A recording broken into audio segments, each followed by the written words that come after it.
Obama, the bystander again.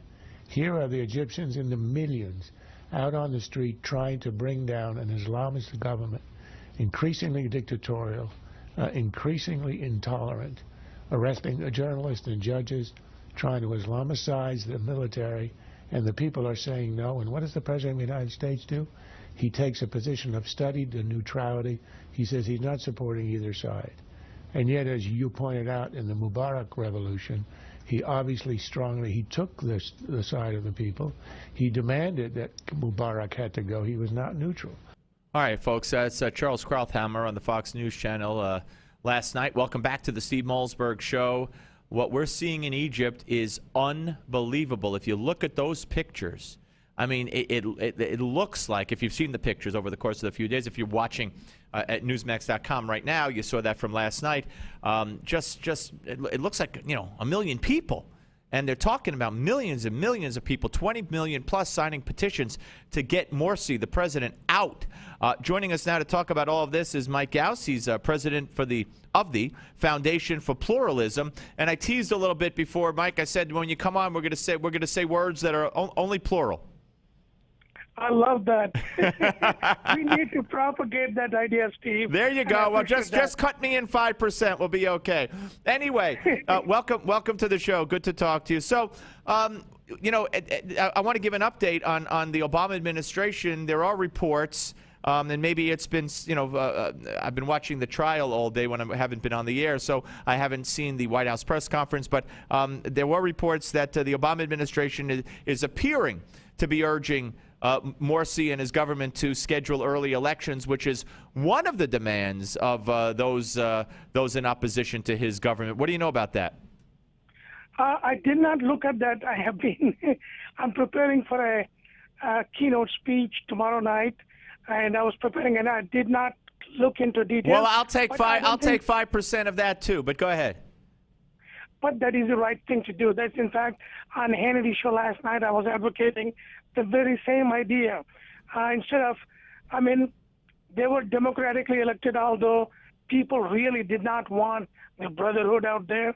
And Morsi is showing his true colors of being a fascist, being a Hitler-like, shoving his ideals down people's throats, which they were unwillingly taken. But I believe the people are going to revolt and take back the governance back in their hands, and they're doing it. And the military really does not want to take this thing. And there is an example in Pakistan. For the first time in the history of 60 years, the military remained on the sideline while the elections went on. And apparently Egypt is following the same idea, and I'm glad they are doing it. And I think Obama's call, I admire it. Let there be elections and stuff. Let the public redecide who they really want when there are 19 million signatures to step this guy down. And I think if they keep up the same level, there will be another government other than Morsi and Brotherhood, or the Brotherhood need to mend their ways, their extremism. I mean, some of the things they have said about Israel is not kosher, and they wanted to shove the Sharia laws. There's nothing wrong with the Sharia laws, but the kind of Sharia law they're advocating is wrong. And the supreme authority, the guy who can give his final word, is a religious man, and that is not acceptable. So people were against it. I'm glad the people are fighting for it. I know there is going to be chaos, there is going to be difficulty, but the freedom is worth fighting for. All right. Well, I'm glad they're doing it. Well, Mike, what do you think is going to happen? Because we're in the midst, with the clock ticking, of what 24 hours ago was, I guess, a 48-hour ultimatum from the military for Morsi to acquiesce to some of the demands of the protesters. I've heard Morsi's people say no. I've read where Morsi's people are preparing a Muslim Brotherhood defense force. So where are we headed within the next 24 hours, do you believe? It is very difficult, very painful.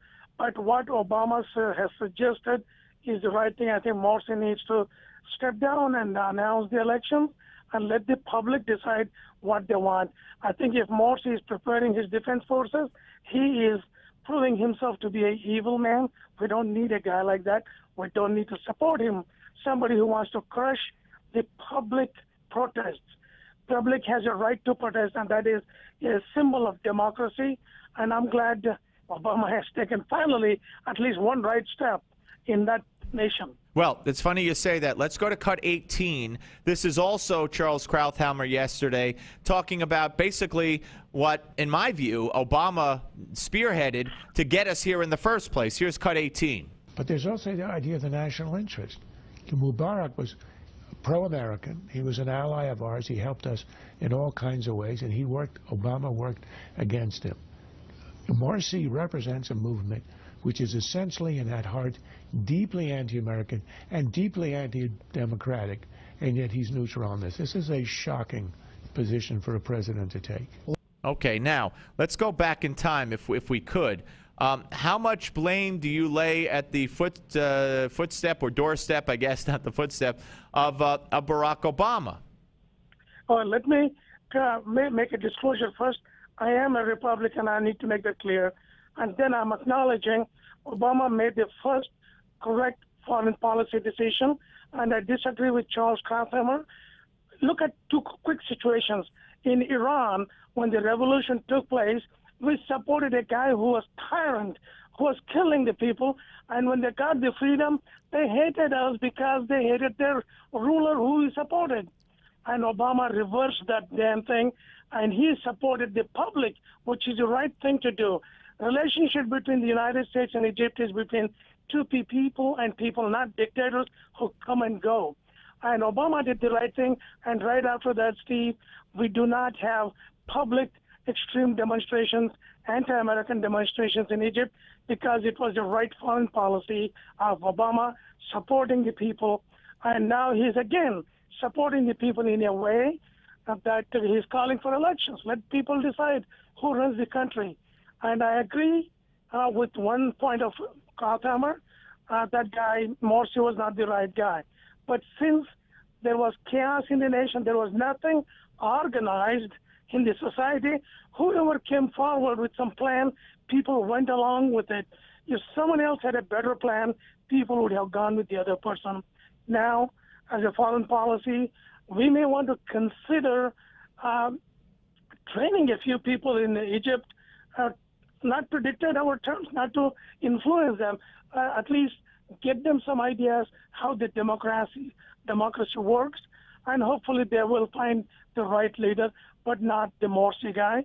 But if Morsi can mend his way and truly show that he is not an extremist, not a fascist guy, then we should support him if the people elect him. All right, we're talking to Mike Ghouse, president of the Foundation for Pluralism, here on the Steve Malzberg Show. See, my problem was at that very time, I don't think that you could gauge by just because there were a bunch of people in Tahrir Square. I don't think that meant that the country was in favor of overthrowing Hosni Mubarak.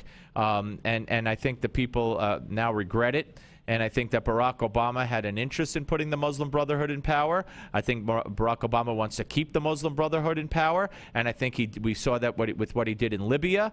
And he would do it in any Middle Eastern country that he gets an opportunity. I believe that's who he wants to be in power. I'm not sure, Steve, that is a legitimate statement that Barack Obama wants the Brotherhood. I think he wants a governance of the people by the people, that I agree with. But choosing Brotherhood is not his way. If Brotherhood is the only option, he said, reluctantly he may have agreed for that. But I don't think he's not the kind of guy who wants to put a Brotherhood in his place. He knows what those guys are made of. All right, so just to summarize, I'm going to let you go prepare for your keynote, which you could send me 5% of if you'd like, especially if you use the especially if you come out and you start talking in plural, then I get 5%. But that aside, so I mean, we have a very dangerous situation here. I mean, do you fear violence? Do you fear deaths? Do you fear what do you fear with the military? And by the way, you might want to address this too. The United States has a huge influence with the Egyptian military, because without the United States, there really is no hardware, there really is no money, there are no sophisticated tanks and weaponry. So we have a huge influence on the Egyptian military. So what do you think will happen between now and the next few hours? There is going to be violence, there is going to be death, I'm afraid. It's a shameful thing. but that is the price people pay for freedom. We paid our price in 1776. Many of us were killed. We paid our price in the Civil War again, and Egyptian people unfortunately have to pay that price to get the real freedom at the end. All right, listen. By the way, Charles Krathmers, again, he made a very valid statement. Sean Hannity keeps saying, why do we support Egypt financially? Krathmer had a very good saying. He said, it is a protection money. It is to protect them from attacking Israel. And I think that people should really understand Krathmer is right in that instance. All right. Listen, Mike, I appreciate talking to you. We'll speak again, sir. Thank you.